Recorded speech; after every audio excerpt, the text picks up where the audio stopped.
Willow and I are childhood sweethearts. We grew up playing together, but her boyfriend couldn't stand that. He said I was just a male best friend pretending to be just friends while secretly flirting with her. Because of that, the two of them often ended up fighting, breaking up and getting back together again in the usual drama where she runs away, and he chases after her, until one party, when I once again clarified that Willow and I were purely friends, and that I already had a girlfriend. That's when Willow suddenly threw her chopsticks down. Chapter 1. Willow and Makoto got back together again. When I heard the news, I felt nothing at all. David couldn't wait to message me. This time they were apart for a full 3 months. That's a record. I heard that after their fight, Willow went abroad, and Makoto actually chased her overseas to bring her back. They've been dating for 2 years and have broken up at least 10 times. Don't they ever get tired?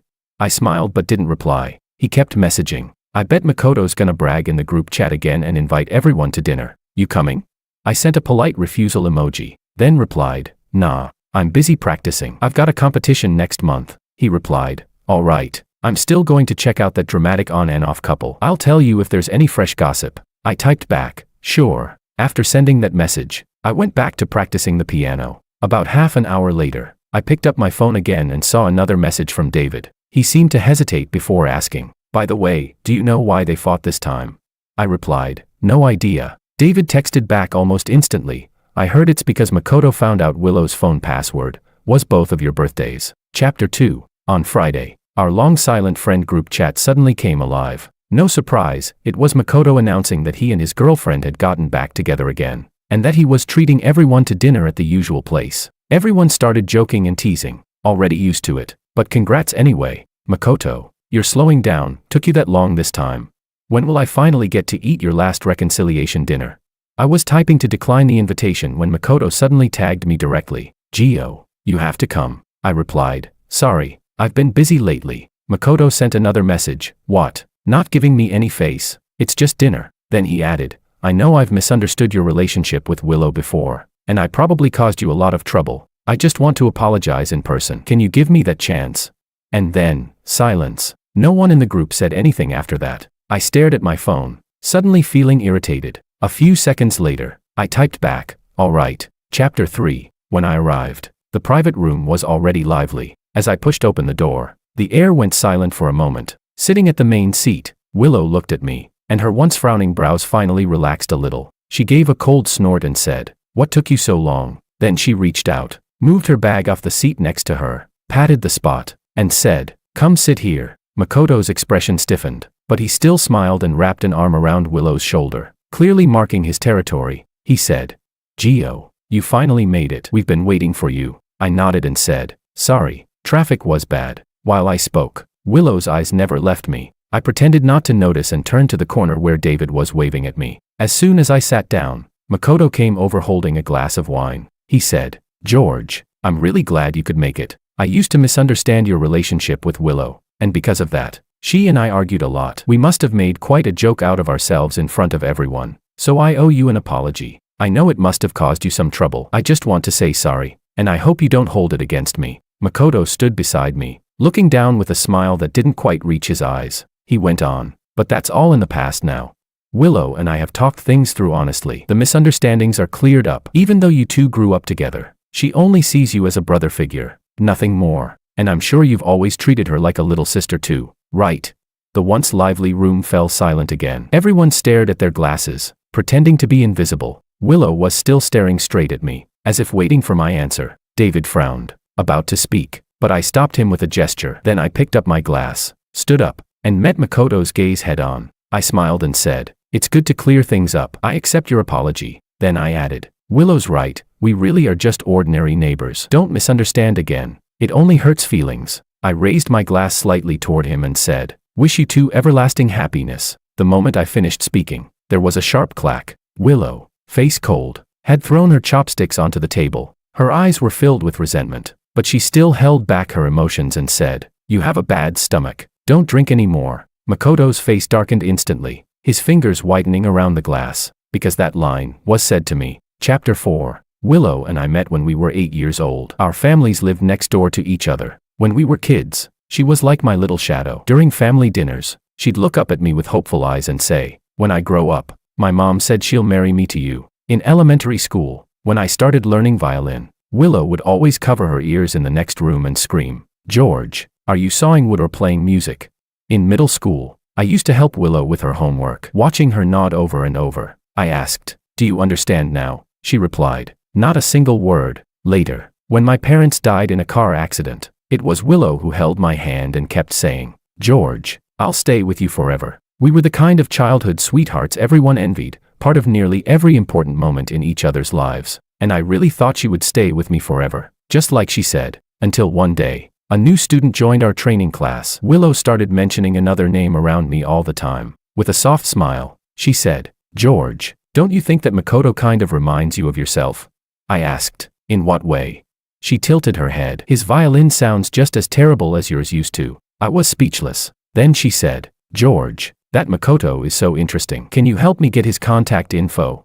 And later, she said, "George, I'm dating Makoto now." Chapter 5. The private room fell completely silent. Other than David, I barely knew anyone there. I was either in class or busy practicing the piano most of the time, so I didn't hang out with them much. We were hardly close. Most of them were friends of Willow and Makoto, much more familiar with each other than with me. Willow's seemingly caring remark made everyone exchange glances, each with a different expression. Some even began looking at me with contempt, as if I really were that male best friend pretending to be just friends while secretly flirting. David looked like he was about to flip the table, but I held him down, lifted my head, and drained the glass of wine in one go. I smiled politely but distantly and said, "It's just a bit of alcohol, no big deal." Willow's eyes grew even more resentful. She walked over, clearly annoyed, reaching out to grab the glass from my hand. She scolded, "George, you never learn, do you? Last time you ended up in the hospital with stomach cramps, did you already forget? Didn't I tell you not to drink? You treat everything I say like background noise. Fine. Drink yourself to death if that's what you want."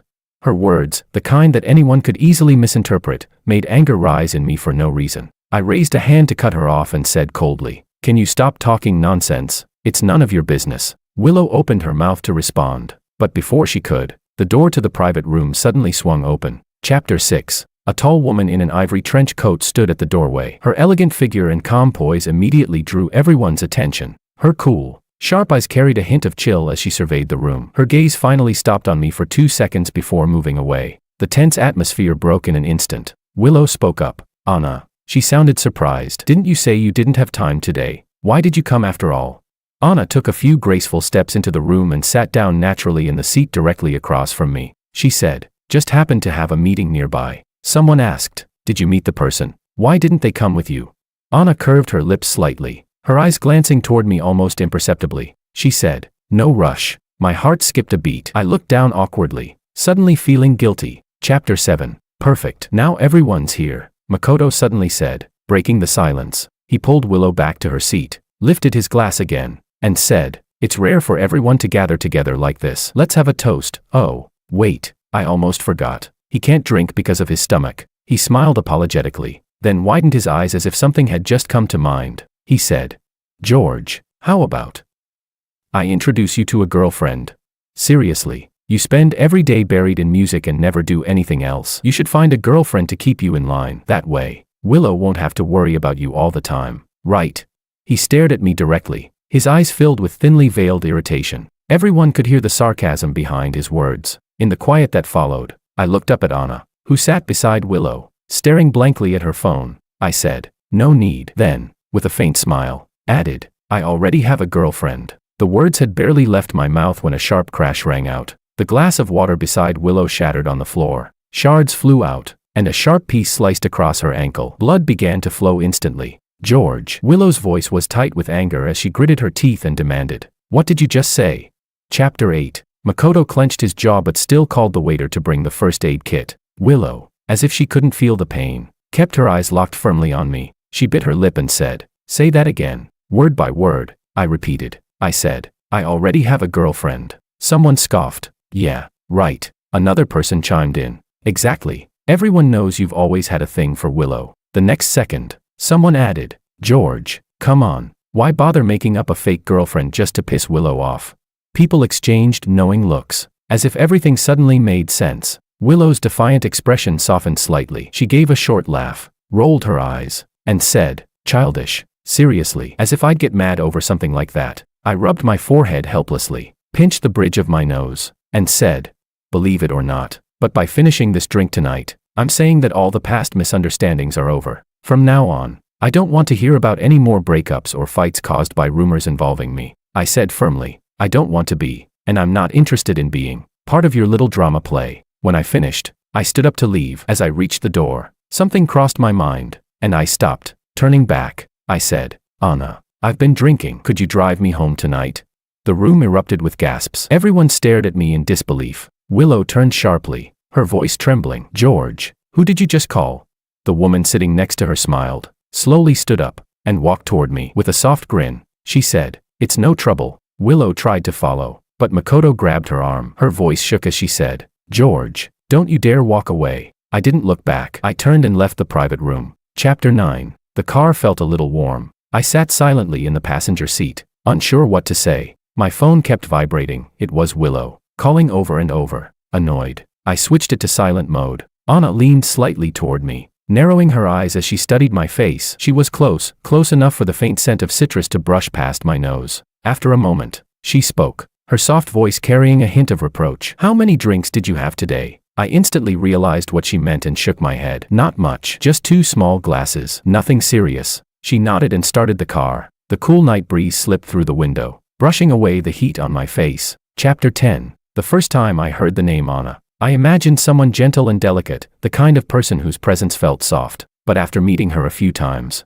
I realized I was completely wrong. She was quiet and distant, with an air of cold indifference that kept everyone at arm's length. At every gathering, she either didn't show up at all or only stayed long enough to make an appearance before leaving. Willow once said Anna was exceptional, born with a silver spoon, gifted in every way, and had won so many awards both at home and abroad that she'd lost count. So I never quite understood how someone like her, a woman like a flower on a high, unreachable mountain, could be best friends with Willow. From high school through college, Anna and I had almost no interaction. But then, something unexpected happened last month. Chapter 11. The violin club had organized a dinner, which normally just meant a few polite drinks. But at that time, I was under a lot of pressure, and I couldn't hold back. I drank more than usual, and too fast. Before long, I felt a sharp cramp twisting in my stomach. My club mates panicked when they saw me go pale and immediately tried to drag me to the hospital. Just as we stepped out of the restaurant, we ran into Anna, who happened to be getting out of her car.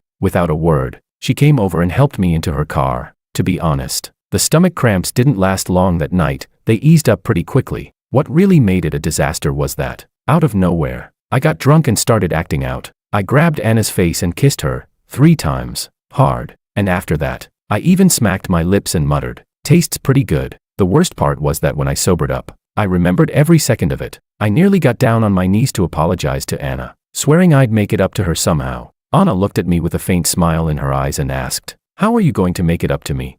My brain completely froze, and I blurted out, then, maybe you can kiss me 3 times too. She replied, you wish. Since she wouldn't accept that kind of equal compensation, it probably meant I owed her money. But my finances were tight at the time, so I said, can you give me a little time to think about it?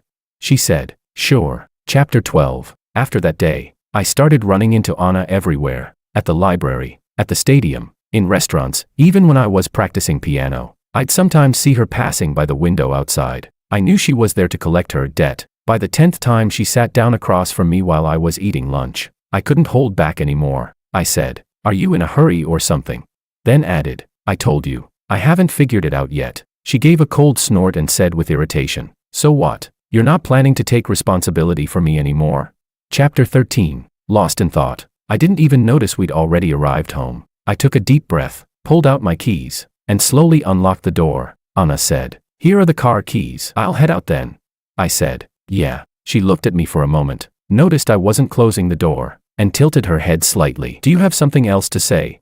I nodded, yeah. She looked at me encouragingly. Go on. I swallowed, trying to organize my words. Yeah. She frowned. Are you going to talk or not? I was speechless. Finally, I looked at her seriously, as if I'd made up my mind. I said, Anna. She replied, I hesitated. Well, seeing the murderous look in her eyes, I hurriedly said, the thing I said earlier, about already having a girlfriend, it's fake. She said, I know. I clenched my jaw. But it can become real. Anna froze for a second, then let out a soft laugh, her expression suddenly gentler. She asked knowingly, what do you mean? I said, I want to take responsibility. Will you be my girlfriend? My palms were sweating. Before she could answer, I quickly added, "No need to rush. You can think about it, I can wait." Then I said, "Goodbye, good night." And with that, I slammed the door shut with a loud bang. My heart was pounding like crazy. Leaning back against the door, I exhaled a long breath. The lights were still off, the room was pitch dark. Suddenly, my phone screen lit up. It was a call from Anna. Wasn't she just outside the door? Confused, I still answered. Her voice was low, slightly hoarse, like she was holding something back. She said, "Open the door. I want to kiss you, right now." Chapter 14. The moment I opened the door, Anna threw herself straight into my arms and, in the process, closed it behind us. A second later, she wrapped her arms around my neck, stood on tiptoe, and kissed me. The kiss came with such force and urgency that, in an instant, it wiped every trace of reason from my head. I caught her by the wrists and gently pushed her against the door, responding with the same intensity. My mind was in complete chaos. I didn't even understand how we had gotten to that point, but something inside me seemed to awaken, and a surge of desire and possession coursed through my body. I deepened the kiss clumsily, devouring the little air left between us. Anna pressed her hands against my shoulders, trying to catch her breath. "Go. George," she murmured between gasps. It was then that, without realizing my strength, my teeth grazed her lips, and I heard her let out a faint whimper of pain. I stopped immediately. Our lips parted, but I kept holding her tightly, her body still trembling in my arms. In the silent darkness, our foreheads touched. We breathed heavily, sharing the same air. We stayed like that for a few seconds until I felt her gaze wandering across my face again and again. I raised my hand and brushed her lips with my fingertips, right where I had accidentally bitten her. "Does it hurt?" I asked softly. She hesitated for a moment, pressed her lips together, and shook her head. "No, it's fine." The air between us grew subtly awkward. I hesitated before asking, "Anna, don't you think this is going a bit too fast?"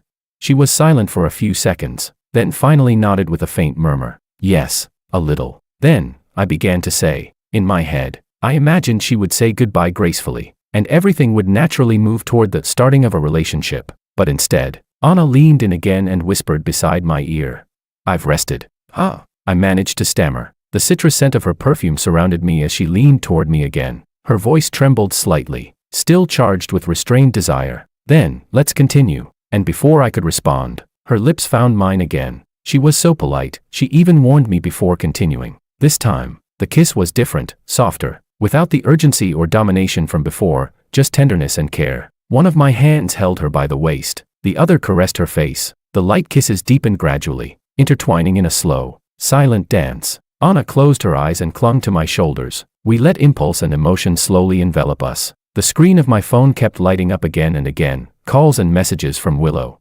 non-stop. Ignoring them, I played with the tip of Anna's tongue, nibbling gently, then lifted her in my arms and carried her to the sofa under the moonlight. During that endless kiss, I realized that, in a way, Anna truly lived up to her name, delicate, fragile, almost impossible to resist. Her body sank into the sofa, and she looked at me with eyes that shimmered like silk. But just when we were about to cross a line, she placed her hand on my chest and, taking advantage of the pause to breathe, pulled away slightly. "George, stop," she whispered. I froze, surprised, realizing I might have gone too far. Before I could apologize, she, nervous at my silence, murmured uncertainly, "Don't hate me, please." I looked at her, puzzled. I never would have imagined that a woman like Anna, so cold, so distant, could show such genuine vulnerability. She lowered her gaze and said, "I'm just tired and I'm not ready yet," I replied.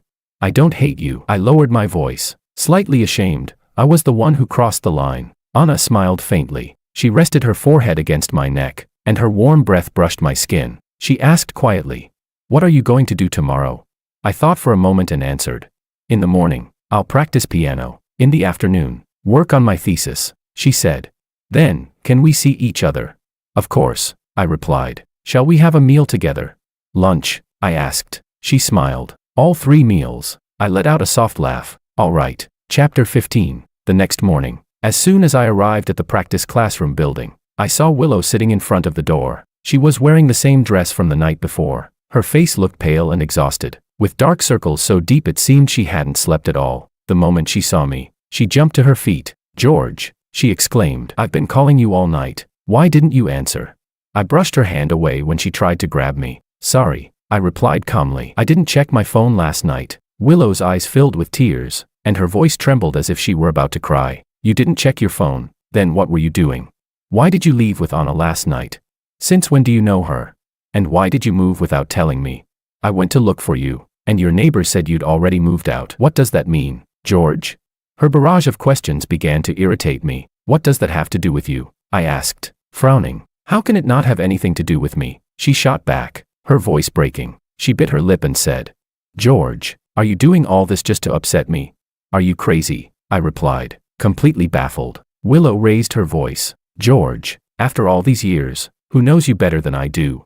I know Makoto embarrassed you in front of everyone yesterday, and that you're angry. I'm sorry on his behalf. I won't let him bother you again. Her expression softened, lips quivering in a pleading pout. But promise me something, she said. Stay away from Anna, and don't ignore my calls again. Don't try to use other women to provoke me. I couldn't help but laugh, more out of disbelief than amusement. Willow, are you sick or what? I said, staring at her in disbelief. What makes you think you can tell me what to do? What exactly are we? Neighbors? Friends? Or the little girl who used to follow me everywhere? I added impatiently. You have no right to tell me how to live. Willow frowned. George, we grew up together, after all these years. How can you say that? I cut her off. Yes, we grew up together, but that's all. Her face froze in shock. I took a step back, putting more distance between us. Willow, admit it, I said calmly. We've both changed. You have your own choices, and I have my life. From now on, please stop playing both sides and stay out of mine. Willow clenched her fists and shook her head. No, she murmured stubbornly. I haven't changed. We haven't changed. I sighed, exhausted. I didn't feel like arguing anymore. I moved because my old lease expired. I said, I don't see the need to give you my new address. And about Anna, I paused before continuing. I have no reason to stay away from her, because she's my girlfriend. Willow shuddered. What did you say? She asked in disbelief. What did you say? Another voice echoed at the same time. It was David, who suddenly appeared and clapped me on the shoulder. So you've got a girlfriend now, George, and you didn't even tell me. I smiled awkwardly and said as we walked into the classroom.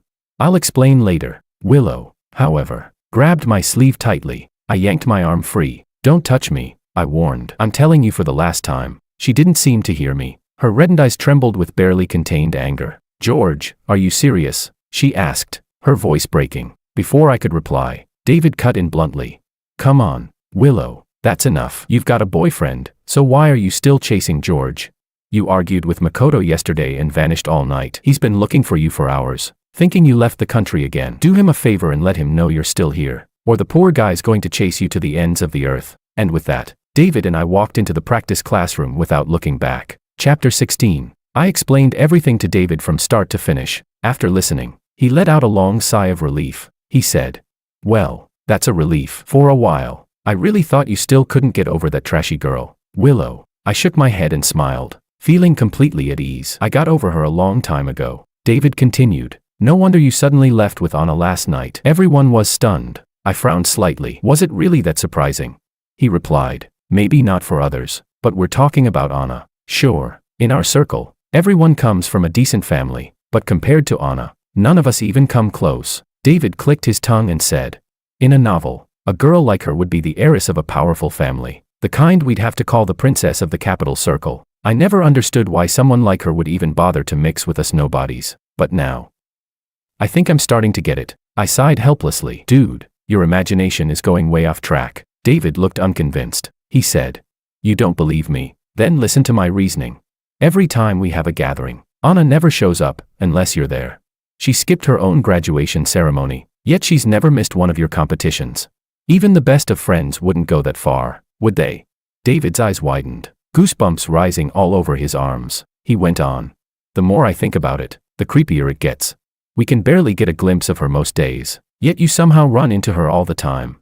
Remember that time you had that stomach cramp? She just happened to be outside the restaurant and happened to have a cab ready.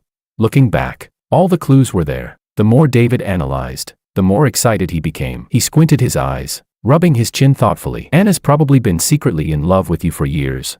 I was so stunned I couldn't speak for a long moment. Finally, I said flatly, come on, man, don't be ridiculous. Anna, secretly in love with me? That's absurd. It's all just coincidence. He waved dismissively. There's no such thing as that many coincidences in the world. For some reason, his words made me think of last night. A small flicker of doubt stirred in my chest, but she doesn't seem like the type to have a secret crush, I said quietly. David shook his head and replied with mock gravity. Never judge a book by its cover. My friend, still waters run deep. Ever heard of Contrast? Of a Yandere? You're too young, you'll regret it when she locks you in her basement and drains you dry. Ah, my poor son. Doomed already.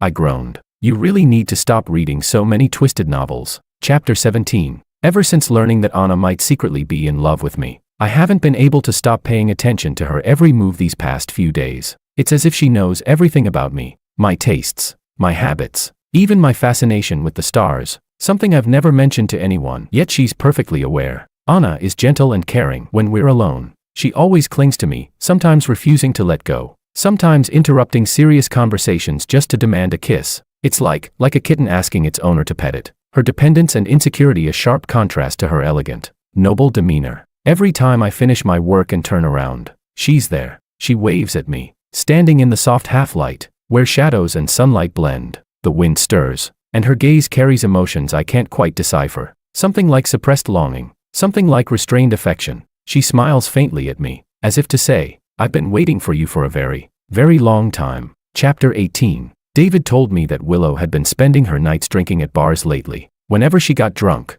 she would start calling me over and over again. On the other end of the line, she always seemed lost in memories, talking endlessly about the past. She'd bring up the rose garden we used to pass by after school. She'd talk about how we once spent our pocket money to buy canned food for the stray kitten at the school gate. And she'd even mention the time she cried after being scolded by a teacher, and how I, trying to defend her, secretly put chili powder in that teacher's thermos. I listened half asleep, barely able to keep my eyes open. Meanwhile, Anna was cleaning my ears and gently took my phone from me. She said, "He's asleep. I'll talk with you instead." Willow fell silent. Then she hung up. But she didn't stop. She kept sending me messages relentlessly. She asked why I was with Anna, claimed I didn't really know her, told me to break up with her. I finally lost my patience and blocked her on every platform. Things were quiet for a few days, until Aunt Lou called me. Aunt Lou is Willow's mother. After my parents died in a car accident, she had treated me with genuine kindness, almost like I was her own son. Over the phone,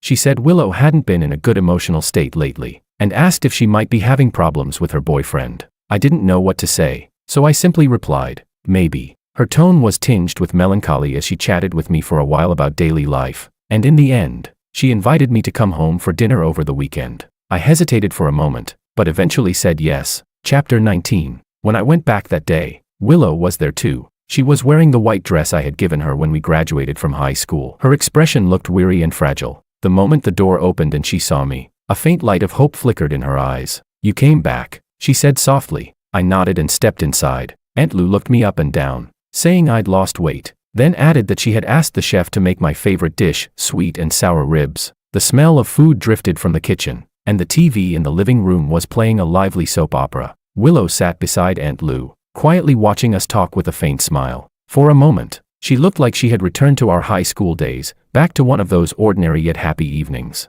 After dinner, Aunt Lou went to her study to work. Willow stopped me, her voice soft, almost pleading. "George," she said, "can we talk?" Chapter 20. She asked, "When did you and Anna start dating?" I replied, "That night after the dinner party." A flicker of surprise flashed across Willow's face. I quickly added, "Don't get the wrong idea. I'm not with her to spite you." Willow's brief spark of life faded, her expression dulling again. She asked quietly, "Do you like her?" I thought of Anna clinging to my arm when I left the house that morning, rubbing her head against me and refusing to let go. I couldn't help but smile. "Yeah." Willow was silent for a moment, then gave a small, bitter laugh. She said, "Do you even know her?" "Willow," I said, meeting her gaze evenly. "I know you, but we still didn't end up together, did we?" Her breath hitched. She clenched her fists and turned her head away, refusing to look at me. She said, "Believe it or not, Anna's in love with someone else. I've seen it. Her phone wallpaper is a man's silhouette. She's had that picture for years." I nodded. "Oh, I see. What?" Willow turned to me in disbelief. "George, what kind of reaction is that? I'm telling you, she's got someone she likes. Don't you understand?" I said calmly, "That's between Anna and me. It has nothing to do with you." I paused, then continued. "Willow, I'll say this one last time. The past is over. I hope you live your life well, and stop interfering with mine. If you can do that, we can still be friends." "Friends?" Willow's eyes turned red. "George, who wants to be your friend?"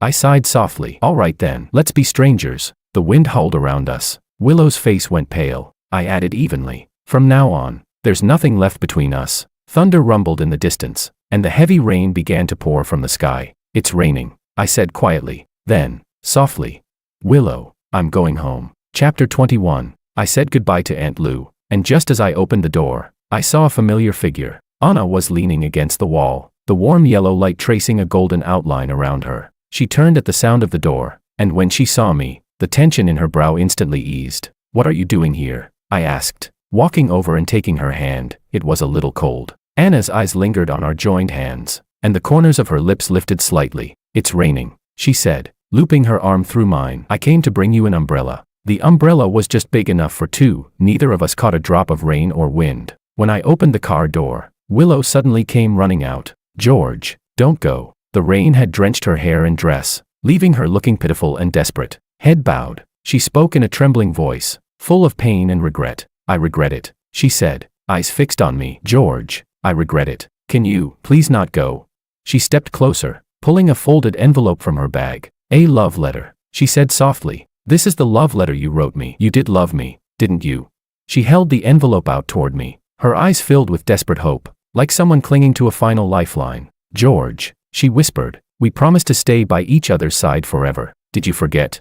Chapter 22. That love letter was one I had written at the beginning of our senior year in high school. I had planned to give it to Willow after the college entrance exams, but after the exams, Willow told me she was already with Makoto. So I buried that letter, and all my feelings for her, deep in the bottom drawer of my desk. It had been so many years since then that I'd completely forgotten it even existed. I never expected Willow to dig it up. The paper was yellowed with age, and now soaked by the rain, it was nearly falling apart. I reached out and took the envelope from her. The hand linked around my arm tightened slightly. Anna's gaze was cold and wary as she stared at Willow. I patted Anna's hand, trying to soothe her unease. Then I said, so, Willow, what exactly are you regretting?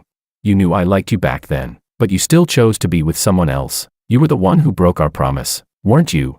Willow lowered her head, rain dripping down her hair. Her voice trembled as she said, I'm sorry, George. I'm so sorry. I was just afraid. Willow's family had never been a happy one. Her mother was a businesswoman, her father an artist. Their love had once been passionate and intense, but when the fire burned out, the perfect couple became bitter enemies. He despised her obsession with money. She loathed his arrogance and pride. After countless arguments and shouting matches, Willow's father finally left the country and never came back. So she grew up afraid that even the most beautiful love would one day turn to ashes in the fire of everyday life. That's why she thought maybe staying friends would be better. At least, as friends, George would never leave her. But now she finally understood how terribly wrong she had been. I'm sorry, Willow sobbed. George, please forgive me. Okay.